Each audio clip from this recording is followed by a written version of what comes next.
Continuing on Joey's approach he calls automatic mixing, Joey and Nick use a plugin making many appearances on Nail the Mix as of late with many of our guest mixers called Trackspacer. In this clip, Joey and Nick display how Trackspacer takes the traditional sidechain and ducking techniques to a new level. You'll see how Joey and Nick were able to get even more punch from the kick and the snare with their use of Trackspacer. Enjoy.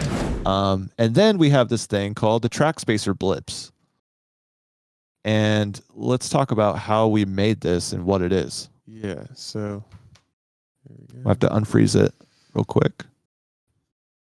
But basically, we came up with this idea. We were mixing stuff and we're like, how come? Well, I think it kind of came about like we just wanted the kick and snare to be next level. Like we wanted it to be so crazy punchy, like more punchier than any other thing we've ever heard before. And we were trying to think of like, how would you actually do that? And I got this idea from Machine because Machine does like the key spikes thing.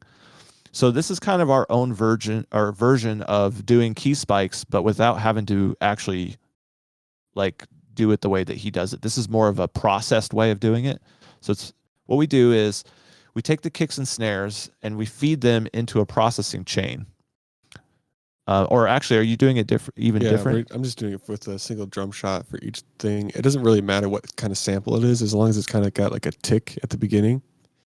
So what I'll explain what we used to do and then what we're doing now. What we used to do for this Trackspacer blips is we used to take the kick and snare, send it to a bus, and use a gate to intelligently collapse those kicks and snare hits to like a 1 millisecond blip. Yeah. It should just sound like little tick sounds. Like, can you play it right now just to see? So right now, I gotta turn it up. But yeah. Now, the reason why you want it to sound like this is if it is any longer, it will actually affect how it processes in the Trackspacer. So we really only want it to be that short. Like it needs to be so short that it's just affecting like the burst, the very, very initial instant burst of the kick and snare. Once you do that, you can send it to your instrumental Trackspacer, and the instrumental Trackspacer is going to duck every single time a kick and snare is playing. So let's show them what that is like. Yeah. So this is actually just turned all the way down, but we're using it as a how would you like as a side chain?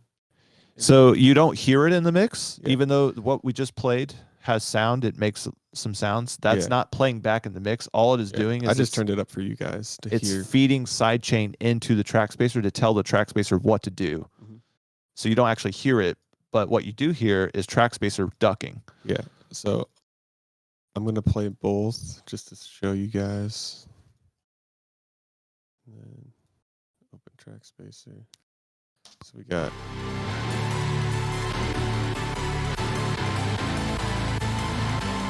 And like obviously that's drastic. So yeah, I'll explain what's going on. So we have we turn the amount all the way to 100, so you can hear an super extreme version of what's going on.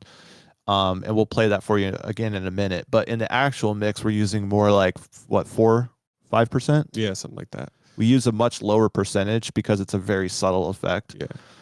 And this is something that will seem super subtle and almost pointless, but it makes such a huge difference on a small speaker. So if you were to play this mix back on like a tiny little boombox that has like a little 3-inch or 4-inch speaker on it, this effect will make the difference between you being able to hear the kicks and snares and not being able to hear them at all. Like that's how big of a difference this makes, even though it is that subtle. So again, let's play it with 100% so they can hear what the blips are doing to the instruments. Yep.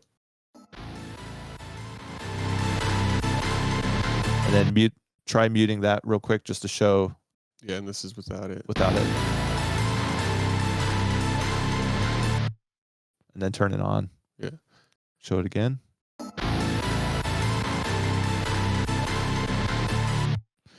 And so what that does is it makes all the instruments come down in volume just for that brief second, but the kick and snare is not affected by this Trackspacer. So it effectively is ducking the whole mix so that the kick and snare has a really short moment to shine. And the reason why this is such a powerful idea is because when you're mixing a song and your kick and snares are playing and all your music is playing at the same time, you are sending information to the speaker coil to tell the speaker to vibrate a certain way. All those samples and everything are making the speaker vibrate a certain way. But by doing this trick for a brief moment, the speaker only has to focus on that initial transient of the kick and snare. Yep. And so the speaker is now moving forward and backwards, and instead of like vibrating as it goes forwards and backwards, it just pushes air. And that push is so clear and focused that it just makes the kick and snare stand out in such a great way. And so essentially by setting it up the way that we have it here, this knob on your screen right now is the control of how much the speaker will vibrate when the kick and snare is hitting. So if we want the speaker not to vibrate at all, we turn the knob all the way up. And if we want it to do less, then we turn it down. Now, we come at our setting through just our ears. Yeah. You know, we're just going to listen to the mix and be like, okay, how much is too much? Yeah. We just want to make sure when it doesn't sound like a machine gun, like going like through the whole mix.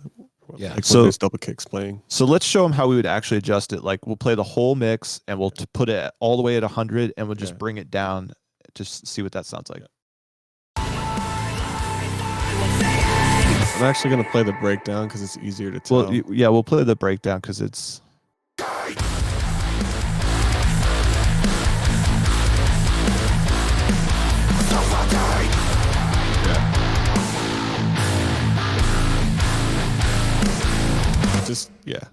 But around 14% is like what we had it. When we had it at 100, I mean, it sounds cool, but it's like after a while it gets super fatiguing and it sounds like it just sounds like it's over compressed or something, you know?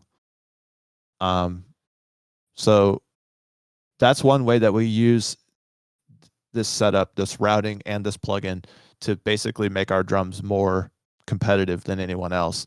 Click on that little blue dot. This is super important as well.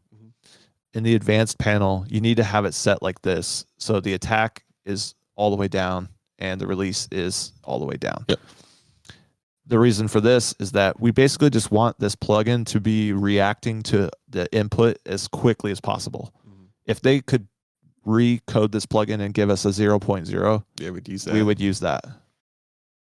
And then we have the low and high cut. So this is set so that it's not like, we don't want the whole mix, like the whole frequency range. We don't want the whole frequency range to go up and down because that's a little wild. So that's why we have like the low cut set at 80 and the high cut let the sub bass through is at 10K. Yeah.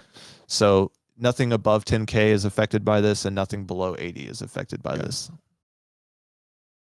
Beautiful. And so that's the first part of our Trackspacer madness that we do.